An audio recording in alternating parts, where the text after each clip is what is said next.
जय हिंद मेरे प्यारे भाइयों। स्वागत है आप सभी का अपने ही चैनल जी के लिए जी लर्नर में। मेरे प्यारे भाइयों, आज हम आपके लिए एसएससी जीडी के जीके जीएस के क्वेश्चन लेके आए हैं और ये हमारा प्रैक्टिस सेट दूसरा है। इससे पहले के प्रैक्टिस सेट को अगर आपने नहीं देखा है, प्रैक्टिस सेट 1 को अगर आपने नहीं देखा है तो जाकर आप देख सकते हैं। तो मेरे प्यारे भाइयों, चलिए स्टार्ट करते हैं अपने सेकंड पार्ट को फर्स्ट क्वेश्चन से। उससे पहले अगर आप हमारे चैनल पर नए हो तो वीडियो को लाइक और चैनल को सब्सक्राइब कर लेना, ताकि ऐसी ही इम्पोर्टेंट वीडियो आपको टाइम पर मिलती रहे। फर्स्ट क्वेश्चन देखते हैं। बौद्ध वास्तुकला में स्फूर्त को श्रद्धांजलि अर्पित करने के लिए भक्तों के लिए पैदल मार्ग क्या कहलाता है? क्या कहलाता था? बौद्ध वास्तुकला में स्तूप को श्रद्धांजलि अर्पित करने के लिए भक्तों के लिए पैदल मार्ग क्या कहलाता था? राइट आंसर रहेगा मेरे प्यारे भाइयों इसका ऑप्शन ए, मेधी। मेधी कहलाता था। भक्तों के लिए पैदल मार्ग में जो किया करते थे भक्त लोग, उसे मेधी कहा जाता था। ऑप्शन ए इस क्वेश्चन का राइट आंसर है। नेक्स्ट क्वेश्चन है, सबसे पहले बौद्ध ग्रंथ लिखे गए थे। जो सबसे पहले बौद्ध ग्रंथ लिखे गए थे किसके द्वारा लिखे गए थे? मेरे प्यारे भाइयों, इस क्वेश्चन का राइट आंसर रहेगा आपका ऑप्शन ए, पाली। पाली के द्वारा सबसे पहले बौद्ध ग्रंथ लिखे गए थे। ऑप्शन ए इस क्वेश्चन का राइट आंसर है। नेक्स्ट क्वेश्चन देखते हैं।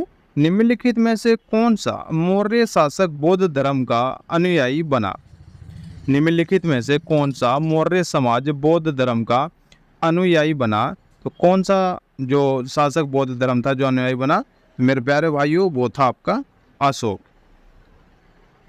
जो अशोक मौर्य शासक था बौद्ध धर्म का अनुयायी बना। ऑप्शन सी इस क्वेश्चन का राइट आंसर रहने वाला है। निम्नलिखित में से कौन सा शब्द भारतीय संविधान की प्रस्तावना में शामिल नहीं है? आपके चार ऑप्शन दिए गए हैं, बताना है कौन सा शब्द है जो भारतीय संविधान की प्रस्तावना में शामिल नहीं है।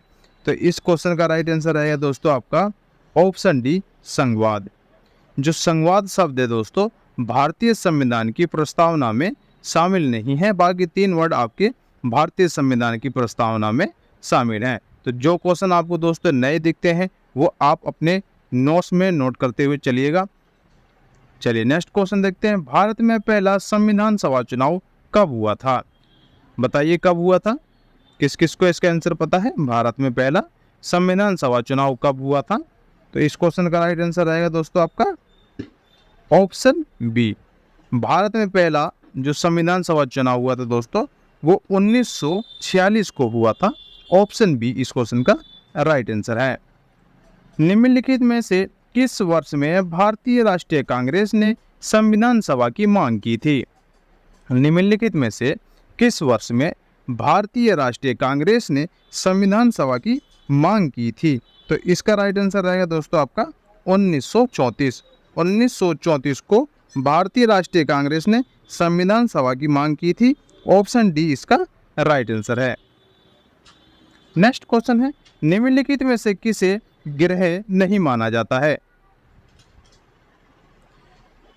बृहस्पति को, मंगल को, प्लूटो को या शनि को? आपको बताना है किसको ग्रह नहीं माना जाता है। तो भाई इस क्वेश्चन का राइट आंसर रहेगा आपका ऑप्शन सी, प्लूटो। जो प्लूटो ग्रह है दोस्तों, इसको ग्रह नहीं माना जाता है। ऑप्शन सी का राइट आंसर है। दोस्तों ग्रह से रिलेटेड बहुत क्वेश्चन पूछे जाते हैं, तो आपको याद करके जाना है। कई बार आपको ऐसे पूछा जाएगा कि ग्रह को बढ़ते क्रम में डिनोटेड कीजिए या घटते क्रम में नोट कीजिए, या आपसे ये पूछा जाएगा सबसे ठंडा ग्रह कौन सा है या सबसे गर्म ग्रह कौन सा है। इस टाइप के क्वेश्चन आपसे पूछे जाते हैं, तो आपको अच्छे से याद करके जाना है। आपके लिए एक क्वेश्चन है, यहाँ पर आपको बताना है अपने पृथ्वी का जो उपग्रह है क्या है, उसका क्या नाम है। नेक्स्ट क्वेश्चन है, किस ग्रह को पृथ्वी की जुड़वा बहन कहा जाता है? किस ग्रह को पृथ्वी की जुड़वा बहन कहा जाता है? राइट आंसर रहेगा दोस्तों आपका ऑप्शन बी, शुक्र। जो पृथ्वी की जुड़वा बहन है वो शुक्र है। शुक्र ग्रह को पृथ्वी की जुड़वा बहन कहा जाता है। ऑप्शन बी इसका राइट आंसर रहेगा। नेक्स्ट क्वेश्चन है, वर्ष के किस दिन पृथ्वी सूर्य से सबसे अधिक दूरी जिसे अपसौर भी कहा जाता है पर रहती है? वर्ष के किस दिन पृथ्वी सूर्य से सबसे अधिक दूरी पर रहती है जिसे अपसौर भी कहा जाता है? तो राइट आंसर रहेगा दोस्तों आपका ऑप्शन डी 4 जुलाई। वर्ष के 4 जुलाई के दिन दोस्तों पृथ्वी सूर्य से सबसे अधिक दूरी पर रहता है और इसे अपसौर कहा जाता है। आपको ये याद करना है, इस वर्ड को अच्छे से नोट करना है। जब पृथ्वी सूर्य से अधिक दूरी पर रहता है तो उसे अपसौर कहा जाता है। चलिए नेक्स्ट क्वेश्चन को देखते हैं। किस अर्थशास्त्री ने 1817 में तुलनात्मक लाभ और विशेषता के आधार पर अंतर्राष्ट्रीय व्यापार सिद्धांत विकसित किया था? किसने किया था मेरे प्यारे भाइयों? तो ये किया था आपके डेविड रिकार्डो ने। ऑप्शन डी इसका राइट आंसर होगा। और कब किया था दोस्तों? 1817 में उन्होंने किया था। ये आपको सन याद रखना है, ये आपको समय याद रखना है।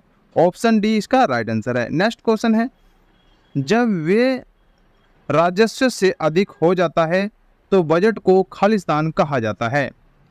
जब वे राजस्व से अधिक हो जाता है तो बजट को क्या कहा जाता है? तो दोस्तों बजट को कहा जाता है घाटा। ऑप्शन ए इसका राइट आंसर होगा। जब वे राजस्व से अधिक हो जाता है तो बजट को घाटा कहा जाता है। ठीक है, चलिए नेक्स्ट क्वेश्चन देखते हैं। एक माध्यम से दूसरे माध्यम में जाने पर मूल पथ से प्रकाश के विचलन की घटना खालिस्तान कहलाती है।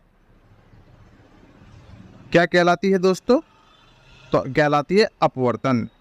एक माध्यम से दूसरे माध्यम में जाने पर मूल पथ से प्रकाश के विचलन की घटना अपवर्तन कहलाती है। ऑप्शन डी इसका राइट आंसर है। नमक का रासायनिक नाम क्या है? सभी भाइयों को पता होगा नमक का रासायनिक नाम क्या है। फटाफट कमेंट करके बताइए नमक का रासायनिक नाम क्या है। और नमक का जो दोस्तों सूत्र है उसको किससे डोनेट किया जाए, इसका सूत्र क्या होता है नमक का? तो इस क्वेश्चन का राइट आंसर दोस्तों आपका रहेगा sodium chloride. Option D right answer है। और सोडियम क्लोराइड का आपका सूत्र बताना है नमक का रासायनिक सूत्र क्या है। नेक्स्ट क्वेश्चन है, अंतर्राष्ट्रीय अहिंसा दिवस कब मनाया जाता है? अंतर्राष्ट्रीय अहिंसा दिवस कब मनाया जाता है? तो अंतर्राष्ट्रीय अहिंसा दिवस दोस्तों 2 अक्टूबर को मनाया जाता है। ऑप्शन सी इस क्वेश्चन का राइट आंसर है। नेक्स्ट क्वेश्चन है, जागोई और चोलोम किस शास्त्रीय नृत्य के 2 मुख्य भाग हैं? जागोई और चोलोम किस शास्त्रीय नृत्य के 2 मुख्य भाग हैं? तो मेरे प्यारे भाइयों ये हैं आपके मणिपुरी के। जागोई और चोलोम जो शास्त्रीय नृत्य है ये मणिपुरी के 2 मुख्य भाग हैं। ऑप्शन सी इसका राइट आंसर है। मोहिनी अट्टम किस हिंदू देवता से संबंधित है? मोहिनी अट्टम किस हिंदू देवता से संबंधित है? तो मोहिनी अट्टम दोस्तों विष्णु देवता से संबंधित है।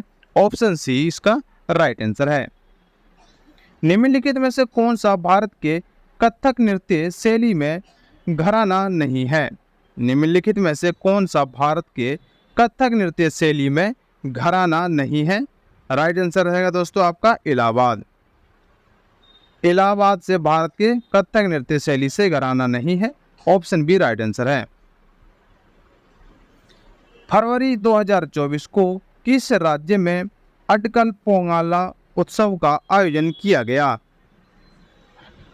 फरवरी 2024 को किस राज्य में अटकल पोंगाला उत्सव का आयोजन किया गया?